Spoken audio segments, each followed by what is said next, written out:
Thanks for connecting with Inclusive Teaching Zone, and this is all about me.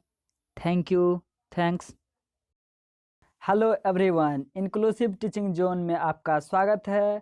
आज हम भारतीय संविधान के भाग 1 से लेकर 3 तक के जो इम्पोर्टेंट क्वेश्चन है, महत्वपूर्ण प्रश्न है, उसका निचोड़ देखेंगे। तो आइए शुरू करते हैं। पहला क्वेश्चन है, भारत के संविधान में कितने भाग हैं यानी कितने पार्ट्स हैं? तो 22 पार्ट्स हैं यानी 22 पार्ट हैं। भारत के संविधान में वर्तमान में कितनी अनुसूची हैं, कितने शेड्यूल हैं? तो 12 शेड्यूल हैं। भारत का संविधान 26 जनवरी 1950 को लागू हुआ था। उस समय में भारतीय संविधान में 8 अनुसूची यानी 8 शेड्यूल था। अभी वर्तमान में यानी प्रेजेंट में 12 शेड्यूल यानी 12 अनुसूची है। नेक्स्ट क्वेश्चन है, भारत के संविधान में कुल कितने अनुच्छेद यानी कितने आर्टिकल हैं? तो 395 अनुच्छेद हैं। संविधान निर्माण में कितना समय लगा था? तो भारत के संविधान निर्माण में 2 वर्ष 11 महीना तथा 18 दिन का समय लगा था। नेक्स्ट क्वेश्चन है, भारत का संविधान कैसा है? तो भारत का संविधान लिखित और सबसे बड़ा है। आपको बता दें कि भारत का संविधान विश्व का सबसे बड़ा लिखित संविधान है। नेक्स्ट क्वेश्चन है, कलकत्ता में उच्चतम न्यायालय की स्थापना किस एक्ट के तहत हुआ था? तो कलकत्ता में उच्चतम न्यायालय की स्थापना 1773 रेगुलेटिंग एक्ट के तहत हुआ था। नेक्स्ट क्वेश्चन है, दोहरे प्रशासन की शुरुआत किस एक्ट के तहत हुआ? तो दोहरे प्रशासन की शुरुआत पिट्स इंडिया एक्ट 1784 के तहत हुआ। नेक्स्ट क्वेश्चन है, बोर्ड ऑफ कंट्रोल किस मामले के लिए गठित किया गया था? तो बोर्ड ऑफ कंट्रोल राजनीतिक मामले के लिए किया गया था। बोर्ड ऑफ डायरेक्टर किस मामले के लिए गठित किया गया था? तो बोर्ड ऑफ डायरेक्टर व्यापारिक मामले के लिए किया गया था। किस एक्ट के तहत ईस्ट इंडिया कंपनी के व्यापारिक एकाधिकार को समाप्त कर दिया गया? तो 1813 के चार्टर एक्ट के तहत ईस्ट इंडिया कंपनी के व्यापारिक एकाधिकार को समाप्त कर दिया गया। किस एक्ट के तहत बंगाल के गवर्नर जनरल को भारत का गवर्नर जनरल बना दिया गया? तो चार्टर अधिनियम 1833 के तहत। भारत के प्रथम गवर्नर जनरल कौन हुए? तो भारत के प्रथम governor general lord William Bentinck हुए। आप ध्यान में रखिएगा, यह बहुत बार पूछा गया है एग्जाम में कि भारत के प्रथम गवर्नर जनरल। तो भारत के प्रथम governor general lord William Bentinck.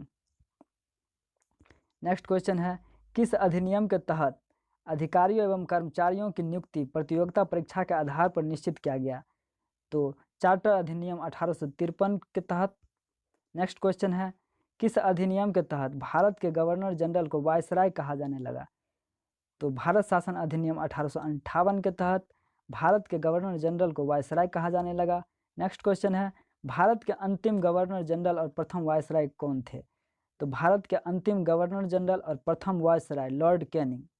इस 2 क्वेश्चन है जो बहुत ही इंपॉर्टेंट है, आप बिल्कुल इसे इग्नोर नहीं कर सकते हैं। आपको ध्यान में रखना चाहिए कि पहला क्वेश्चन है कि भारत के प्रथम गवर्नर जनरल कौन हुए? तो लॉर्ड विलियम बेंटिंग।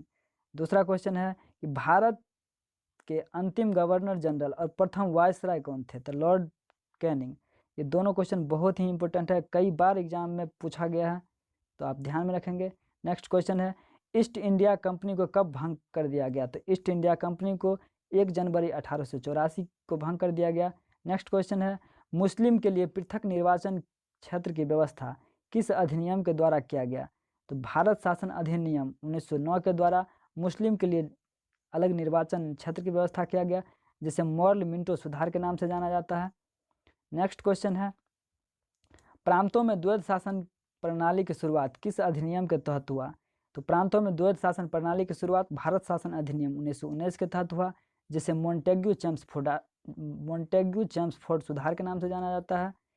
किस अधिनियम के तहत महिलाओं को वोट देने का अधिकार मिला? तो महिलाओं को वोट देने का अधिकार भारत शासन अधिनियम 1919 के तहत मिला। किस अधिनियम के द्वारा बर्मा यानी जो कि अभी वर्तमान में म्यांमार है, किस अधिनियम के द्वारा बर्मा को भारत से अलग कर दिया गया? तो भारत शासन अधिनियम 1935 के तहत बर्मा यानी म्यांमार को भारत से अलग कर दिया गया। भारत में क्रिप्स प्रस्ताव कब लाया गया था? तो भारत में क्रिप्स प्रस्ताव 1942 को आया था। ये भी याद रखेंगे, ये भी बहुत इंपॉर्टेंट है। क्रिप्स प्रस्ताव को गांधी जी ने क्या कहा था? तो क्रिप्स प्रस्ताव को गांधी जी ने पोस्ट डेटेड चेक कहा था। नेक्स्ट क्वेश्चन है, भारत में कैबिनेट मिशन कब आया था? तो भारत में कैबिनेट मिशन 1946 को आया था। ये बहुत ही ज़्यादा इंपॉर्टेंट है, इसे आप निश्चित रूप से ध्यान में रखेंगे कि कि भारत में कैबिनेट मिशन कब आया था, तो 1946। कैबिनेट मिशन में कितने सदस्य थे, तो कैबिनेट मिशन में 3 सदस्य थे, Pethick Lawrence, Stafford Cripps, A B Alexander. Next question है, भारतीय संविधान के मौलिक अधिकार की व्यवस्था किस देश से लिया गया है, तो भारतीय संविधान के मौलिक अधिकार की व्यवस्था अमेरिका से लिया गया है। यहाँ से कुछ क्वेश्चन आपको मिलेगा कि भारतीय संविधान के स्रोत, तो आपको बता दें कि अमेरिका से केवल मौलिक अधिकार ही नहीं और भी बहुत कुछ लिया गया है। देख लेंगे क्या सब लिया गया है। अमेरिका से लिया गया है मौलिक अधिकार की व्यवस्था, संविधान की सर्वोच्चता, न्यायपालिका की स्वतंत्रता, निर्वाचित राष्ट्रपति एवं उस पर महाभियोग लगाने की संसद की शक्ति, उपराष्ट्रपति, न्यायिक पुनरावलोकन, वित्तीय आपात। तो ये सभी अमेरिका के संविधान से लिया गया है, जिसमें यह बहुत बार पूछा गया है कि मौलिक अधिकार का प्रावधान कहाँ से लिया गया है, तो अमेरिका से लिया गया है। नेक्स्ट क्वेश्चन है, भारतीय संविधान में संसदीय शासन प्रणाली, एकल नागरिकता, विधि निर्माण की प्रक्रिया किस देश के संविधान से लिया गया है, तो ये सब ब्रिटेन यानी इंग्लैंड से लिया गया है। नेक्स्ट क्वेश्चन देखेंगे, भारतीय संविधान में नीति निर्देशक तत्व यानी डायरेक्टिव प्रिंसिपल ऑफ स्टेट, राष्ट्रपति के निर्वाचक मंडल की व्यवस्था, राष्ट्रपति द्वारा राज्यसभा में सदस्यों को मनोनीत करने की शक्ति किस देश के संविधान से लिया गया है, तो ये सभी आयरलैंड के संविधान से लिया गया है। नेक्स्ट है, भारतीय संविधान में समवर्ती सूची की प्रस्तावना, भारतीय संविधान में समवर्ती सूची और प्रस्तावना की भाषा किस देश के संविधान से लिया गया है, तो यह ऑस्ट्रेलिया से लिया गया है। नेक्स्ट क्वेश्चन है, संविधान में विधि निर्माण के लिए विधि की स्थापित प्रक्रिया किस देश के संविधान से लिया गया है, तो यह जापान से लिया गया है। नेक्स्ट क्वेश्चन है, आपात उपबंध किस देश के संविधान से लिया गया है, तो आपात उपबंध जर्मनी से लिया गया है। नेक्स्ट क्वेश्चन है, संघीय विशेषता तथा अपशिष्ट शक्ति केंद्र के पास किस देश के संविधान से लिया गया है, तो यह कनाडा से लिया गया है। नेक्स्ट क्वेश्चन है, संविधान संशोधन की प्रक्रिया किस देश के संविधान से लिया गया है, तो यह साउथ अफ्रीका यानी दक्षिण अफ्रीका के संविधान से लिया गया है संविधान संशोधन की प्रक्रिया। नेक्स्ट क्वेश्चन है, भारतीय संविधान के संप्रभुता यानी सोवर्जिनिटी का स्रोत कौन है, तो भारतीय संविधान के संप्रभुता का स्रोत भारत की जनता है। नेक्स्ट क्वेश्चन है, भारत का संविधान कैसा है, तो भारत का संविधान लचीला एवं कठोर का समन्वयक है, यानी कुछ मामलों में यह लचीला है तथा कुछ मामलों में कठोर है। नेक्स्ट क्वेश्चन है, राष्ट्रीय ध्वज कब अपनाया गया, तो राष्ट्रीय ध्वज 22 जुलाई 1947 को अपनाया गया। नेक्स्ट क्वेश्चन है, राष्ट्रीय गीत और राष्ट्रगान को कब अपनाया गया, तो राष्ट्रगीत और राष्ट्रगान को 24 जनवरी 1950 को अपनाया गया। नेक्स्ट है, भारत का संविधान कब लागू हुआ था, तो भारत का संविधान 26 जनवरी 1950 को लागू हुआ। अब शुरू होता है अनुच्छेद यानी आर्टिकल, तो 1 से लेकर 32 तक में जितना भी इम्पोर्टेंट अनुच्छेद है उसको हम डिस्कस करेंगे। यदि आप ध्यान से देखेंगे सिंसियर होकर तो निश्चित रूप से आपको याद हो जाएगा जो भी इम्पोर्टेंट अनुच्छेद है। तो आइए शुरू करते हैं। अनुच्छेद 1 में है, यानी अनुच्छेद 1 में क्या है, तो अनुच्छेद 1 में है भारत राज्यों का संघ होगा, भारत राज्यों का संघ होगा, India is union of state. वर्तमान में भारत में 28 राज्य तथा 8 केंद्र शासित प्रदेश है। यहाँ पे इस अनुच्छेद में राज्यों को विनाशी तथा संघ को अविनाशी बनाया गया है। इसमें राज्य के नाम में, सीमा में परिवर्तन किया जा सकता है, इसी का मतलब हुआ विनाशी। तो भारतीय संविधान के अनुच्छेद 1 में क्या है, भारत राज्यों का संघ होगा। अब नेक्स्ट देखते हैं, अनुच्छेद 2 में है, तो अनुच्छेद 2 में भारतीय संघ में नए राज्यों का प्रवेश यानी न्यू एंट्री है भारतीय संघ में। भारतीय संघ में न्यू एंट्री अनुच्छेद कितना में है, 2 में है। तो भारतीय संघ में नए राज्यों का प्रवेश भारतीय संविधान के अनुच्छेद 2 में है। सिक्किम तथा गोवा राज्यों का प्रवेश भारतीय संविधान के अनुच्छेद 2 के तहत ही हुआ। नेक्स्ट है अनुच्छेद 3, तो अनुच्छेद 3 में है नए राज्यों का निर्माण तथा पुराने राज्यों का सीमा तथा नाम में परिवर्तन। तो इस प्रकार से भारतीय संविधान के अनुच्छेद 1, 2, 3 हम देख लिए। अनुच्छेद 1, 2, 3 भारतीय संविधान के भाग 1 के अंतर्गत आता है। तो अनुच्छेद 1 में है भारत राज्यों का संघ होगा, अनुच्छेद 2 में है भारतीय संघ में न्यू राज्य का एंट्री, भारतीय संविधान के अनुच्छेद 3 में है नए राज्य का निर्माण यानी न्यू फॉर्मेशन, न्यू स्टेट का फॉर्मेशन, पुराने राज्य का सीमा तथा नाम में परिवर्तन, नेम में तथा बाउंड्री में परिवर्तन। नेक्स्ट है भारतीय संविधान का भाग 2 संबंधित है। तो भारतीय संविधान का भाग 2 नागरिकता से संबंधित है यानी सिटीजनशिप से। तो भारतीय संविधान के अनुच्छेद 5 में क्या है? तो भारतीय संविधान के अनुच्छेद 5 में है एकल नागरिकता की व्यवस्था। तो बता दें कि भारत में एकल नागरिकता की व्यवस्था है। यहाँ आप भारत के नागरिक हैं, आप भारत के नागरिक हैं, इस बात को ध्यान में रखेंगे। आप किसी भी राज्य के निवासी हो सकते हैं, यानी यदि आप भारत के किसी भी राज्य में रहते हैं तो आप वहाँ के निवासी हैं, और आप नागरिक का के हैं तो भारत का नागरिक हैं। यदि आप बात करें अमेरिका का, तो अमेरिका में वहाँ पे दो नागरिकता मिलता है, एक राज्य का और एक संघ का। तो यहाँ पे भारत में कौन सी नागरिकता का व्यवस्था है? एकल नागरिकता का व्यवस्था है। यहाँ पे एकल नागरिकता का व्यवस्था है, ध्यान में रखेंगे। अनुच्छेद 9 संबंधित है। तो अनुच्छेद 9 संबंधित है नागरिकता समाप्ति से। अनुच्छेद 9 किससे संबंधित है? तो अनुच्छेद 9 संबंधित है नागरिकता के समाप्ति से। अनुच्छेद 11 संबंधित है। तो अनुच्छेद 11 संबंधित है संसद को नागरिकता संबंधी कानून बनाने की शक्ति से। अनुच्छेद 11 में कहा गया कि संसद को शक्ति है कि नागरिकता संबंधी कोई भी कानून बना सकता है। आपको बता दें कि भारतीय संविधान के भाग 2 जो नागरिकता से रिलेटेड है, इसके लिए नागरिकता अधिनियम 1955 आया था। ये नागरिकता अधिनियम 1955 में कुछ इंपॉर्टेंट पॉइंट है, उसको भी देख लेंगे कि नागरिकता कैसे कैसे प्राप्त किया जा सकता है। तो पहला था जन्म से नागरिकता की प्राप्ति, यानी कोई जो भारत में जन्म लिया है उसके द्वारा उसे नागरिकता मिल जाएगा। दूसरा है वंश क्रम के आधार पर। तीसरा है पंजीकरण के द्वारा नागरिकता की प्राप्ति किया जा सकता है। चौथा है देशीकरण के द्वारा नागरिकता की प्राप्ति किया जा सकता है। पाँचवा है विदेशी भूभाग के अर्जन से प्राप्त नागरिकता। तो इस प्रकार से 5 पॉइंट था भारतीय नागरिकता अधिनियम 1955 में।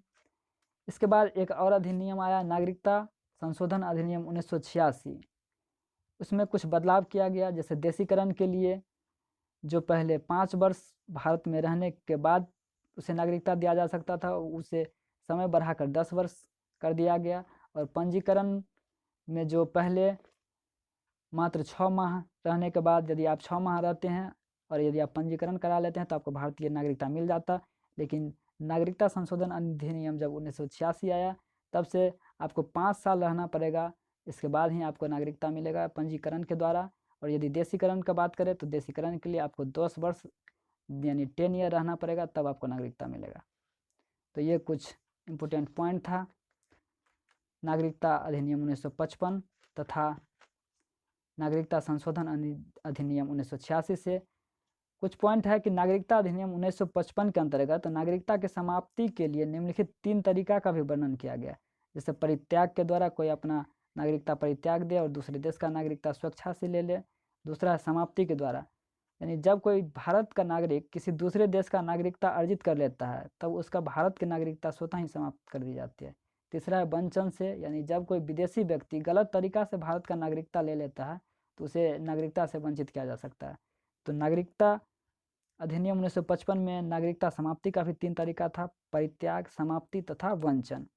और अर्जित करने का भी 5 तरीका था, जन्म से नागरिकता की प्राप्ति, वंश क्रम के आधार पर नागरिकता की प्राप्ति, पंजीकरण द्वारा नागरिकता की प्राप्ति, देशीकरण के द्वारा नागरिकता की प्राप्ति और विदेशी भूभाग के अर्जन द्वारा नागरिकता की प्राप्ति। ये तो भारतीय संविधान के भाग 1 यानी अनुच्छेद 1 से 3 तक देख लिए। दूसरा भारतीय संविधान के भाग 2 में है नागरिकता यानी सिटीजनशिप, जिसमें अनुच्छेद 5 से लेकर 11 तक है, तो उसे भी देख लिए। अब भारतीय संविधान के भाग 3 को देखेंगे। तो भारतीय संविधान के भाग 3 में है मौलिक अधिकार। भारतीय संविधान के भाग 3 में है मौलिक अधिकार यानी फंडामेंटल राइट। तो भारतीय संविधान के भाग 3 में क्या है? मौलिक अधिकार है। अनुच्छेद 12 से लेकर 35 तक में इसका वर्णन किया गया है। भारतीय संविधान के भाग 3 को क्या कहा जाता है? तो भारतीय संविधान के भाग 3 को मैग्ना कार्टा यानी अधिकार पत्र कहा जाता है।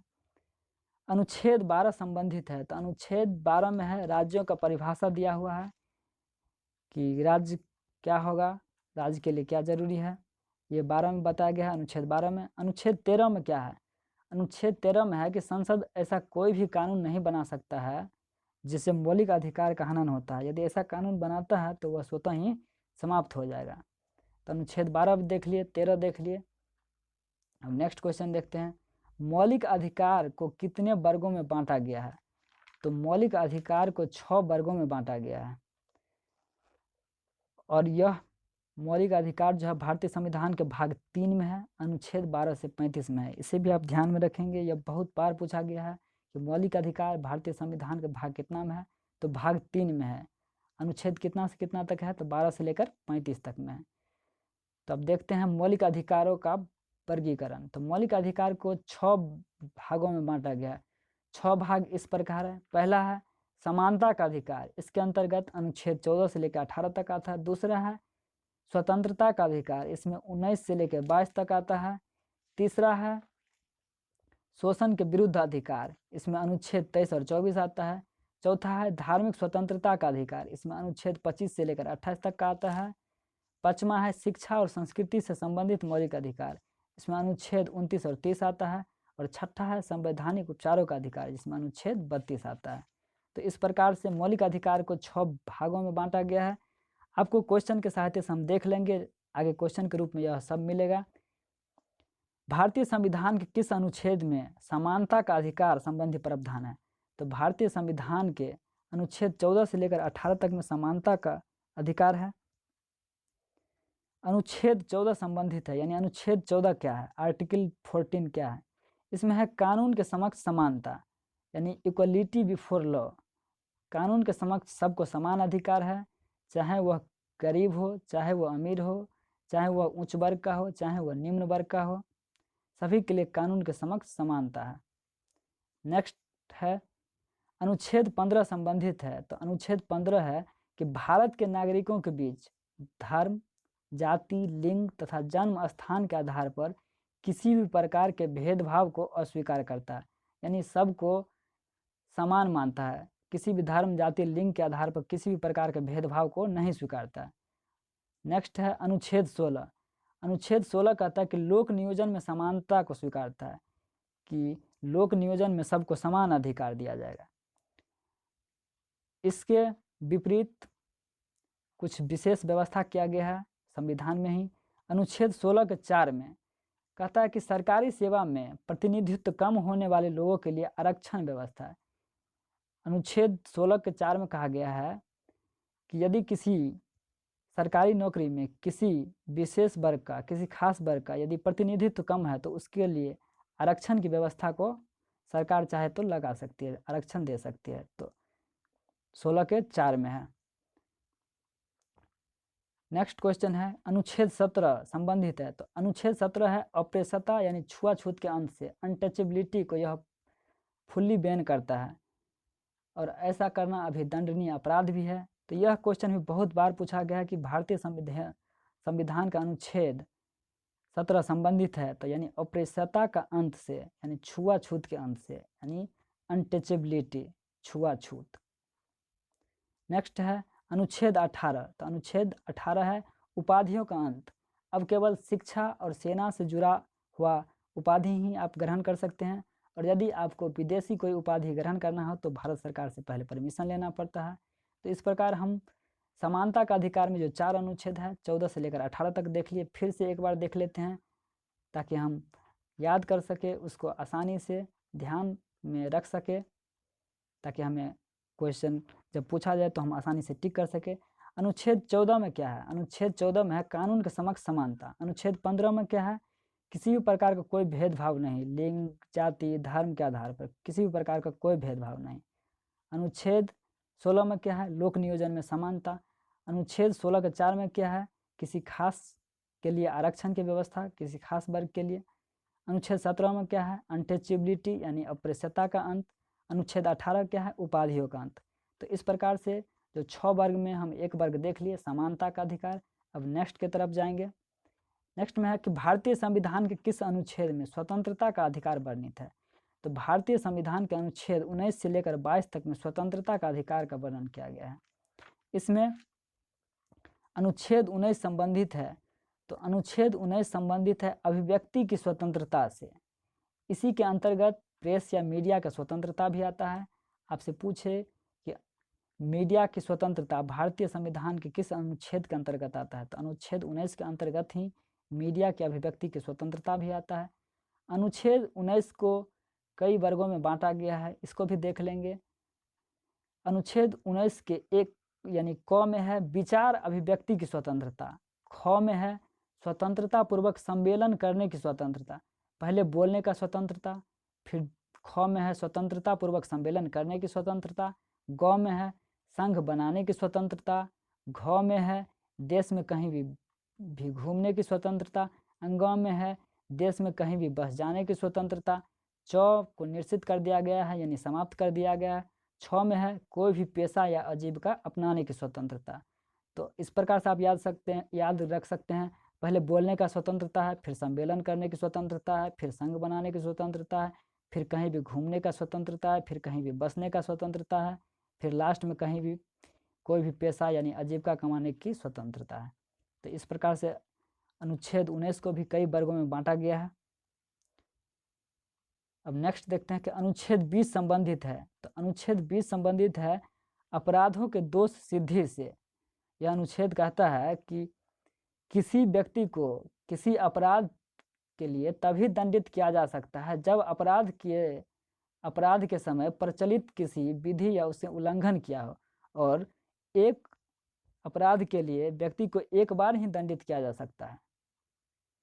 तो यदि आपसे पूछे कि अनुच्छेद 21 संबंधित है, अनुच्छेद 20 संबंधित है, तो अपराधों के दोष सिद्धि से, बस आपको इतना ही याद रखना है। आपको हम एक्स्ट्रा बता दें ताकि आप जोड़ कर याद रख सके। नेक्स्ट है अनुच्छेद 21। तो अनुच्छेद 21 संबंधित है निजता का अधिकार यानी दैहिक स्वतंत्रता। इसमें कहता है कि किसी व्यक्ति को उसके जीवन का अधिकार से विधि के स्थापित प्रक्रिया के द्वारा ही वंचित किया जा सकता है।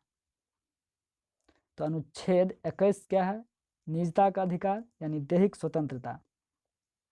निजता का अधिकार एग्जाम में कई बार पूछा गया है, इसलिए इसको हम बार बार रिपीट कर रहे हैं कि अनुच्छेद 21 संबंधित है निजता का अधिकार से यानी दैहिक स्वतंत्रता से। नेक्स्ट क्वेश्चन है अनुच्छेद 21 के ए संबंधित है। तो अनुच्छेद 21 के ए में है 6 से 14 वर्ष के बच्चों के लिए निःशुल्क तथा अनिवार्य शिक्षा का अधिकार। यह 86वां संविधान संशोधन 2002 के द्वारा जोड़ा गया। ये भी बहुत बार पूछा गया है एग्जाम में, इसको आप निश्चित रूप से ध्यान में रखेंगे कि 6 से 14 वर्ष के बच्चे के लिए निःशुल्क तथा अनिवार्य शिक्षा का अधिकार भारतीय संविधान के अनुच्छेद कितना में है? तो अनुच्छेद 21 के क में है। यदि आपसे पूछ दे कि किस भाग में है, तो भाग 3 में है। किस में है? भाग 3 में है, मौलिक अधिकार यानी फंडामेंटल राइट में। नेक्स्ट है अनुच्छेद 22 संबंधित है। तो अनुच्छेद 22 संबंधित है निवारक निरोध तथा गिरफ्तारी से। निवारक निरोध तथा गिरफ्तारी से। नेक्स्ट है अनुच्छेद 23 देखने से पहले हम देख लेते हैं कि संविधान के किस अनुच्छेद में शोषण के विरुद्ध अधिकार का प्रावधान है। तो अनुच्छेद 23 और 24 में शोषण के विरुद्ध अधिकार है। तो अभी तक हम मौलिक अधिकार के 6 वर्गों में 3 वर्ग 2 वर्ग देख चुके हैं, तीसरा वर्ग देखने वाला है। पहला था समानता का अधिकार, दूसरा था स्वतंत्रता का अधिकार, तीसरा है शोषण के विरुद्ध अधिकार। तो अनुच्छेद 23 देखते हैं। अनुच्छेद 23 में क्या है? अनुच्छेद 23 में है कि मानव व्यापार एवं बंधुआ मजदूरी को पूर्ण रूप से प्रतिबंधित करता है। किसी भी मजदूर को आप जबरदस्ती यदि वह काम नहीं करना चाहते तो आप उसे बंधुआ मजदूर बनाकर नहीं रख सकते हैं। यह भारतीय संविधान किस अनुच्छेद में है? 23 में है। तो आपसे पूछेगा कि बंधुआ मजदूरी भारतीय संविधान के किस अनुच्छेद में है? तो अनुच्छेद 23 में है। नेक्स्ट क्वेश्चन है अनुच्छेद 24। तो अनुच्छेद 24 है बाल श्रम को प्रतिबंधित करता है, यानी 14 वर्ष से कम उम्र आयु के बालकों को खतरनाक उद्योग पर नहीं लगाया जा सकता है। तो बाल श्रम को निषेध बाल श्रम का निषेध तो अनुच्छेद 24, मानव व्यापार तथा बंधुआ मजदूरी अनुच्छेद 23। ये दोनों याद रखेंगे, खासकर इम्पोर्टेंट है। 24 तो बहुत ही ज़्यादा इम्पोर्टेंट है, बहुत बार पूछा गया क्योंकि यह बच्चा से रिलेटेड है। तो बाल श्रम को प्रतिबंधित करता है भारतीय संविधान का अनुच्छेद 24, यानी 14 वर्ष से कम उम्र के आयु के बच्चों को किसी भी भारी उद्योग पे नहीं लगाया जा सकता, काम पे नहीं लगाया जा सकता है। नेक्स्ट क्वेश्चन है, तो इस प्रकार से हम 6 भाग में 3 भाग देख लिए। पहला था समानता का अधिकार, दूसरा था स्वतंत्रता का अधिकार। समानता का अधिकार में अनुच्छेद 14 से लेकर 18 तक, दूसरा है स्वतंत्रता का अधिकार 19 से लेकर 22 तक, तीसरा है शोषण के विरुद्ध अधिकार, इसमें 23-24 देख लिए। अब है धार्मिक स्वतंत्रता का अधिकार। धार्मिक स्वतंत्रता का अधिकार, इसमें अनुच्छेद कितना है, यह है 25 से लेकर 28 तक में धार्मिक स्वतंत्रता का अधिकार। तो धार्मिक स्वतंत्रता का अधिकार वर्णित है तो अनुच्छेद 25 से लेकर 28 में। अनुच्छेद 25 में क्या है, अनुच्छेद 25 में है कि किसी भी धर्म को अपनाने का अधिकार है। भारत के जितने भी लोग हैं वो किसी भी धर्म को अपना सकते हैं, यह उनका मौलिक अधिकार है। तो अनुच्छेद 25 में क्या है, किसी भी धर्म को अपनाने का अधिकार है। अनुच्छेद 26 में क्या है, तो अनुच्छेद 26 में है कि धार्मिक कार्य के लिए संपत्ति का अर्जन तथा उस पर नियंत्रित करने का अधिकार, कि धार्मिक कार्य के लिए आप संपत्ति का अर्जन कर सकते हैं, यानी धन इकट्ठा कर सकते हैं तथा उस पर नियंत्रण कर सकते हैं। अनुच्छेद 27 क्या है, अनुच्छेद 27 कहता है कि आप जितना भी धार्मिक कार्य के लिए धन इकट्ठा करेंगे उस पर सरकार कोई भी टैक्स नहीं लगाएगी, यानी यह कर से छूट होगा, कर से छूट होगा। तो अनुच्छेद 25 में क्या है, किसी भी धर्म को अपनाने का अधिकार। अनुच्छेद 26 में क्या है, धार्मिक कार्य के लिए संपत्ति का आप अर्जन कर सकते हैं तथा उसका नियंत्रण कर सकते हैं। अनुच्छेद 27 में क्या है, धार्मिक उद्देश्य से संग्रहित धन कर से छूट मिलेगा, यानी सरकार उस पर कोई भी टैक्स नहीं लगाएगा। अनुच्छेद 28, अनुच्छेद 28 में क्या है, अनुच्छेद 28 में है कि सरकार से सहायता करने वाले शिक्षण संस्थानों में कोई भी धार्मिक शिक्षा नहीं दी जाएगी, यानी कोई भी सरकारी स्कूल में धार्मिक शिक्षा नहीं दी जाएगी।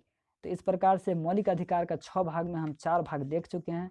पहला था समानता का अधिकार, जो था अनुच्छेद 14 से लेकर 18 तक में। दूसरा था अधिकार अनुच्छेद 19 से लेकर 22 में।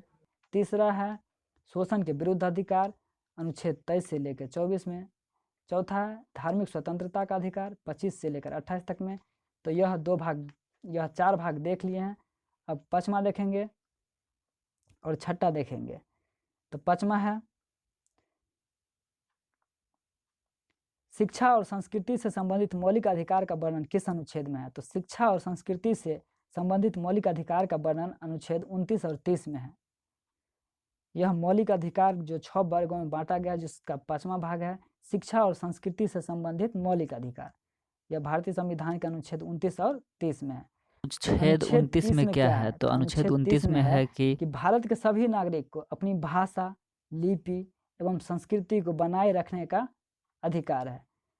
भारत के सभी नागरिक को क्या है, भाषा, लिपि एवं संस्कृति। भाषा यानी लैंग्वेज, लिपि यानी स्क्रिप्ट, संस्कृति यानी कल्चर को बनाए रखने का अधिकार है। अनुच्छेद 30 में क्या है, इसमें है सभी अल्पसंख्यक को अपने पसंद के शिक्षण संस्थान को स्थापित करने का अधिकार है। अल्पसंख्यक जिसका समाज में जनसंख्या कम होता है वह अल्पसंख्यक में आते हैं, यानी जिस वर्ग का जनसंख्या कम हो वह अल्पसंख्यक के अंतर्गत आते हैं। तो अल्पसंख्यक को अपने पसंद का शिक्षण संस्थान स्थापित करने का अधिकार कितना अनुच्छेद में है, अनुच्छेद 30 में है। तो इस प्रकार से ये भी देख लिए अनुच्छेद 29 और अनुच्छेद 30। फिर से एक बार देख लेते हैं अनुच्छेद 29 में क्या है।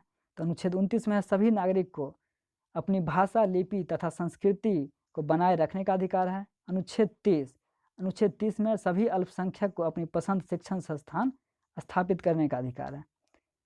अब 6ठा भाग देखेंगे, संवैधानिक उपचारों का अधिकार वर्णित है। तो यह अनुच्छेद 32 में वर्णित है। सर्वोच्च न्यायालय मौलिक अधिकार के उल्लंघन पर कितने प्रकार का रिट जारी कर सकता है। तो सर्वोच्च न्यायालय मौलिक अधिकार के उल्लंघन करने पर 5 प्रकार का रिट जारी कर सकता है।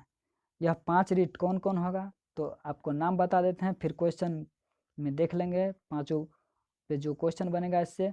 पहला है बंदी प्रत्यक्षीकरण यानी हैबियस कॉर्पस। दूसरा है परमादेश यानी मैंडमस, तीसरा है प्रतिषेध यानी प्रोहिबिटेशन, चौथा है उत्प्रेषण यानी कर्टियोरारी, पांचवा है अधिकार परीक्षा यानी क्यो वारंटो। तो इस प्रकार से यह 5 प्रकार का रिट सर्वोच्च न्यायालय द्वारा जारी किया जा सकता है। अब क्वेश्चन के रूप में हम देखेंगे, भारतीय संविधान के किस अनुच्छेद को भारतीय संविधान का आत्मा यानी सोल ऑफ इंडियन कॉन्स्टिट्यूशन कहा जाता है?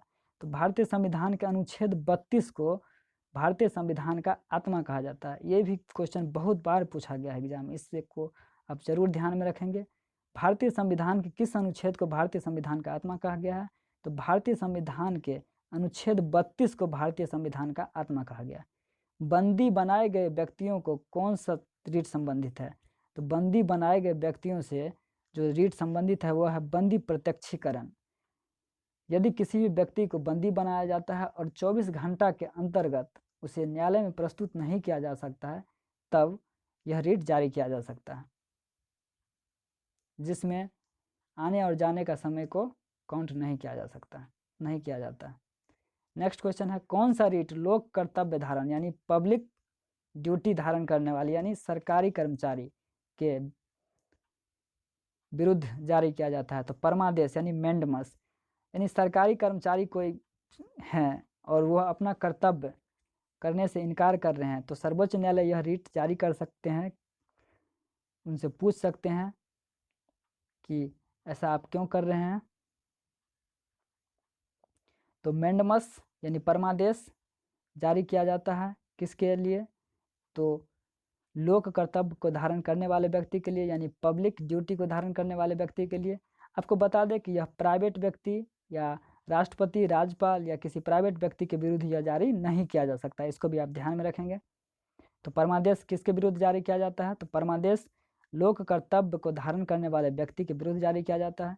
नेक्स्ट क्वेश्चन है, किस रीट के तहत नीचे के न्यायालय में अगर कोई मामला लंबित है तब उसे विचार करने पर रोक लगा दिया जाता है?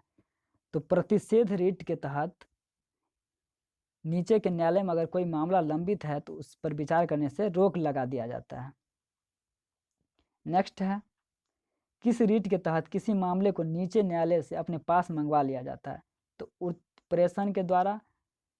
उत्प्रेषण वह रीट है जिसके द्वारा नीचे के न्यायालय से अपने पास मंगवा लिया जाता है, यह रीट जारी करके। नेक्स्ट क्वेश्चन है, अगर कोई व्यक्ति अवैध तरीका से कोई सार्वजनिक पद हासिल कर लेता है तो उसके खिलाफ कौन सा रीट जारी किया जाता है? तो उसके खिलाफ अधिकार परीक्षा क्यो वारंटो रीट जारी किया जाता है। यह रीट जारी करके व्यक्ति से पूछा जा सकता है कि आप किस हैसियत से इस पद पर बने हुए हैं, इसे अधिकार परीक्षा यानी क्यो वारंटो कहा जाता है। नेक्स्ट क्वेश्चन देखेंगे, रीट जारी करने के लिए किसका क्षेत्र व्यापक है, उच्च न्यायालय का या सर्वोच्च न्यायालय का? तो बता दें कि रीट जारी करने के लिए उच्च न्यायालय का क्षेत्र अधिक व्यापक है, क्योंकि सर्वोच्च न्यायालय केवल मौलिक अधिकार के उल्लंघन के खिलाफ ही रीट जारी कर सकता है, जबकि उच्च न्यायालय मौलिक अधिकार और विधिक अधिकार दोनों के लिए रीट जारी कर सकता है। अब नेक्स्ट क्वेश्चन देखेंगे कि गोलकनाथ बनाम पंजाब राज्य विवाद 1967 क्या था? तो यह था कि इसमें कहा गया कि संसद मूल अधिकार में संशोधन नहीं कर सकती है। इसके बाद आया केशवानंद भारती बनाम केरल राज्य विवाद 1978 क्या था? तो इसमें कहा गया कि संसद मौलिक अधिकार में संशोधन कर सकती है, यानी फंडामेंटल राइट में संशोधन कर सकती है। तो इसका क्या मतलब हो गया? पहले कहा गया नहीं कर सकती है, बाद में कहा गया कर सकती है, यानी इसके द्वारा गोलकनाथ बनाम पंजाब राज्य विवाद के निर्णय को निरस्त कर दिया गया। तो अब क्या अधिकार है कि संसद मौलिक अधिकार यानी फंडामेंटल राइट में संशोधन कर सकती है, यानी अमेंडमेंट कर सकती है। नेक्स्ट क्वेश्चन है, कौन से मौलिक अधिकार को निलंबित नहीं किया जा सकता है? तो जीवन तथा दैहिक स्वतंत्रता जो भारतीय संविधान के अनुच्छेद 21 में है, जिसे निलंबित नहीं किया जा सकता है। नेक्स्ट क्वेश्चन है, अनुच्छेद 19 में मिले विचार तथा अभिव्यक्ति की मौलिक अधिकार कब स्वतः समाप्त हो जाता है? तो राष्ट्रीय आपातकाल के समय यह स्वतः समाप्त हो जाता है। बता दें कि राष्ट्रीय आपातकाल का वर्णन भारतीय संविधान के अनुच्छेद 352 में है। राष्ट्रपति शासन भारतीय संविधान के अनुच्छेद 356 में है। वित्तीय आपातकाल भारतीय संविधान के 360 में, यानी 4 आप इंक्रीज करते जाएंगे तो 4 में है, पहला 352 में है राष्ट्रीय आपातकाल, 352 में, 356 राष्ट्रपति शासन, 360 वित्तीय आपातकाल। ये तीनों ध्यान रखेंगे, ये भी पूछ देता है आप एग्जाम में। नेक्स्ट क्वेश्चन है अनुच्छेद 31 में मिले संपत्ति के मौलिक अधिकार किस संविधान संशोधन द्वारा समाप्त कर दिया गया? तो यह 44वां संविधान संशोधन 1978 के द्वारा समाप्त कर दिया गया। नेक्स्ट क्वेश्चन है संपत्ति के अधिकार को किस अनुच्छेद में रखा गया है? तो संपत्ति के अधिकार को भारतीय संविधान के अनुच्छेद 300 के क में रखा गया है। संपत्ति का अधिकार अब कौन सा अधिकार है? तो संपत्ति का अधिकार अब कानूनी अधिकार है, यानी लीगल राइट। केवल भारतीयों को मिलने वाला मौलिक अधिकार है, तो अनुच्छेद 15, अनुच्छेद 16, अनुच्छेद 19, अनुच्छेद 29 और अनुच्छेद 30 में मिले अधिकार जो केवल भारत को मिलने वाला, जो केवल भारतीयों को मिलने वाला मौलिक अधिकार है, इसको ध्यान में रखेंगे। अनुच्छेद 15, 16, 19, 29 और 30। नेक्स्ट क्वेश्चन है किसे भारतीय संविधान का ब्लूप्रिंट कहा जाता है? तो भारत शासन अधिनियम 1935 को भारतीय संविधान का ब्लूप्रिंट कहा जाता है। नेक्स्ट क्वेश्चन है भारतीय संविधान के आदर्शों की झलक कहाँ मिलता है? तो भारतीय संविधान के आदर्शों का झलक प्रस्तावना में मिलता है, यानी प्रियम्बल में मिलता है। पहली बार कब निर्वाचित लोकसभा अस्तित्व में आई? तो पहली बार लोकसभा अस्तित्व में आई 1952 में। कर्नाटक का पुराना नाम क्या था? तो कर्नाटक का पुराना नाम मैसूर था। पंचायती राज व्यवस्था का मूल उद्देश्य क्या है? तो पंचायती राज व्यवस्था का मूल उद्देश्य है सत्ता का विकेंद्रीकरण। दोस्तों यदि यह वीडियो आपको पसंद आता है तो निश्चित रूप से शेयर करें, यह सभी के लिए काफ़ी इम्पोर्टेंट है। भारतीय संविधान। नेक्स्ट क्वेश्चन है स्टॉक एक्सचेंज रेलवे मुद्रा किस सूची के अंतर्गत आता है? तो यह संघ सूची के अंतर्गत आता है। संघ सूची में वर्तमान में 100 विषय है, पहले 97 था। राज्य सूची में वर्तमान में 61 विषय है, पहले 66 विषय था, यानी राज्य सूची से 5 विषय काटकर उसे संवर्ती सूची में जोड़ दिया गया। संवर्ती सूची में वर्तमान में 52 विषय है, पहले 47 विषय था। संवर्ती सूची में आपका शिक्षा होगा, वन होगा, ये दोनों काफ़ी इम्पोर्टेंट है, पूछता है बार बार। शिक्षा तथा वन किस सूची में आता है? तो संवर्ती सूची में आता है। नेक्स्ट क्वेश्चन पंचायत चुनाव के योग्य व्यक्ति के लिए निर्धारित न्यूनतम आयु सीमा क्या है? तो पंचायत चुनाव के योग्य व्यक्ति के लिए निर्धारित न्यूनतम आयु सीमा 21 वर्ष है। नेक्स्ट क्वेश्चन है भारतीय संविधान का परिरक्षक कौन है? तो भारतीय संविधान का परिरक्षक उच्चतम न्यायालय है। नेक्स्ट क्वेश्चन है 17वीं लोकसभा का कार्यकाल कितना है? तो बता दें कि अभी जो चल रहा है वह 17वीं लोकसभा ही चल रहा है। इसका कार्यकाल 2019 से लेकर 2024 तक है। नेक्स्ट क्वेश्चन है चौथा स्तंभ किसे कहा जाता है? तो चौथा स्तंभ मीडिया को कहा जाता है। नेक्स्ट क्वेश्चन है राष्ट्रीय विकास परिषद की स्थापना कब हुआ था? तो राष्ट्रीय विकास परिषद की स्थापना 6 अगस्त 1952 को हुआ था। दोस्तों आपको पूरा वीडियो देखने के लिए बहुत बहुत धन्यवाद। यदि आपको यह वीडियो पसंद आए तो निश्चित रूप से लाइक करें, कमेंट करें, और यदि आपका इस वीडियो से संबंधित कोई भी सुझाव हो तो निश्चित रूप से आप कमेंट बॉक्स में कमेंट करें। Thanks for learning, thanks, keep learning, keep watching, thank you.